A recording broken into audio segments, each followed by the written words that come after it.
Halo, ini video pembentangan saya Cognitive Research Trust Code. Kod 5 Maklumat dan Perasaan. Saya akan bentangkan dengan kumpulan saya. Sebab maklumat kod 5 ini memang kurang, tapi saya berjaya cari satu diagram dalam jurnal dia buat kajian case itu sekolah menengah di Perak.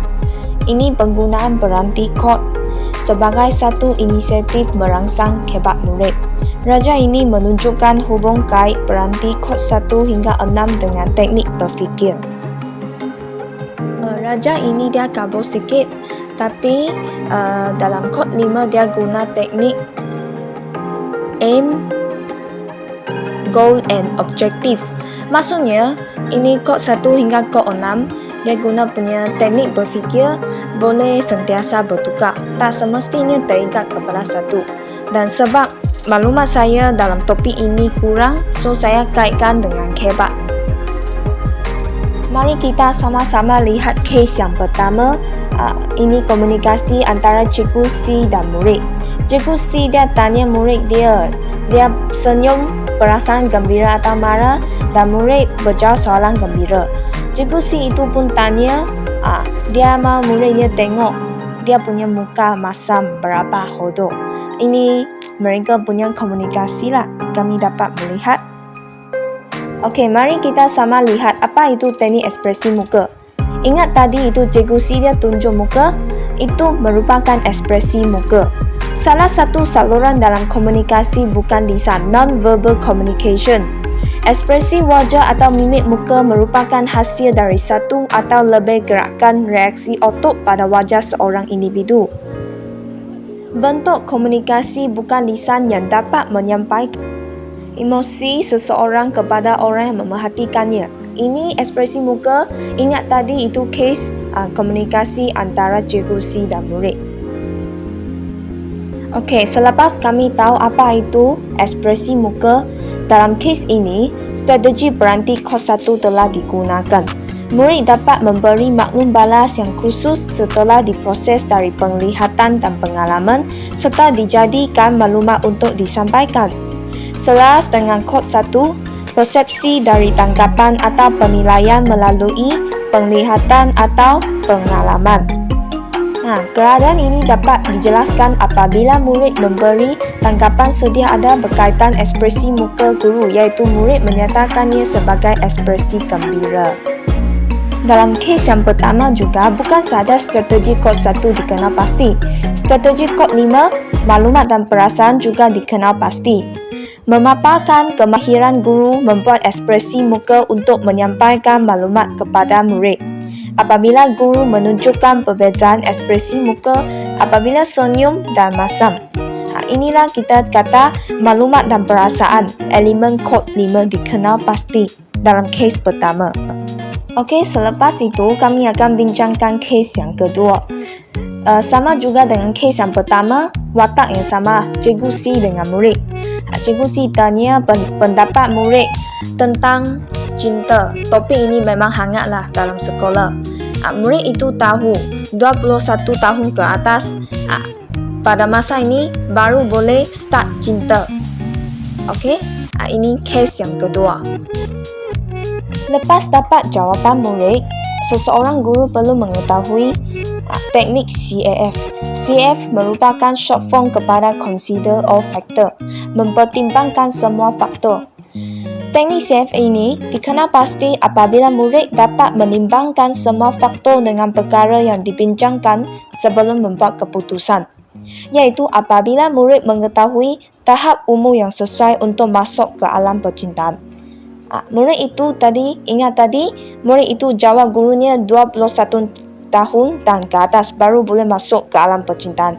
Ini menunjukkan murid itu tahu, dia mempertimbangkan semua faktor, dia mempertimbangkan semua perkara dibincangkan sebelum membuat keputusan memberi jawapan yang tepat kepada gurunya. Okey, selain daripada teknik CAF, teknik PMI iaitu plus, minus dan interesting juga dapat diaplikasi oleh murid dalam kes yang kedua. Teknik ini dikenal pasti dalam proses membuat keputusan ini apabila guru bertanyakan sama ada hubungan cinta pada tahap remaja dibenarkan atau tidak. Persoalan ini mengkehendaki murid berfikir mencari kekuatan, kelemahan dan keistimewaan hubungan cinta tersebut. Ini dapat dilihat melalui kes yang kedua tadi. Murid sendiri perlulah cari. Melalui teknik ini juga dapat melatih seseorang murid tersebut supaya mempunyai kemahiran berfikir aras tinggi.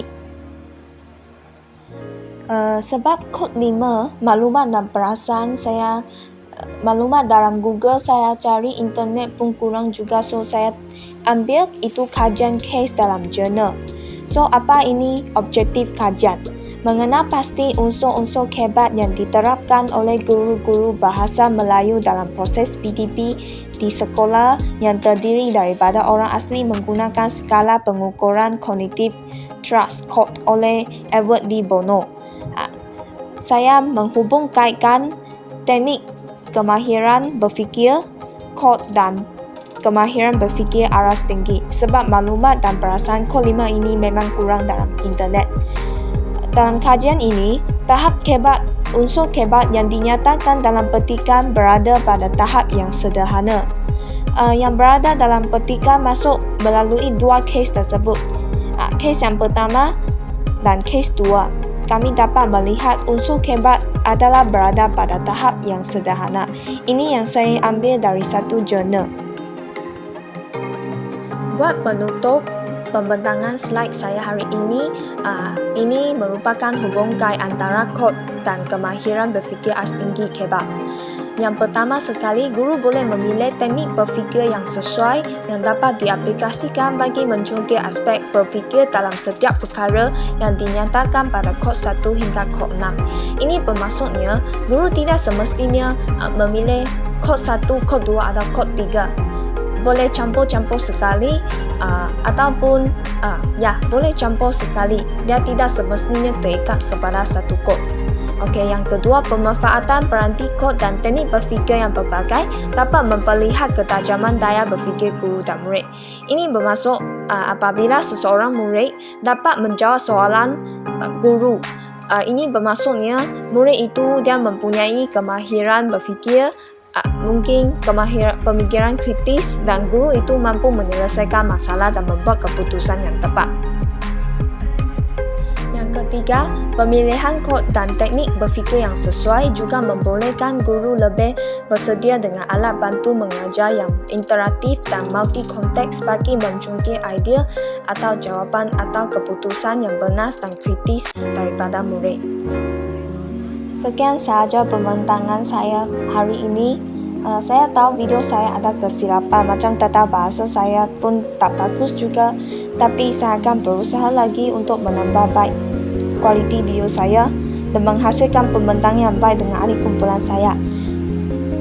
Saya berasa gembira kerana mendapat topik ini dan mencari maklumat dalam internet. Saya berharap penonton video ini mendapat manfaat daripada video ini. Terima kasih. Thank you very much. I will just stop my video here and thank you very much. I hope to see you all in my next video. Have a good day. Bye bye.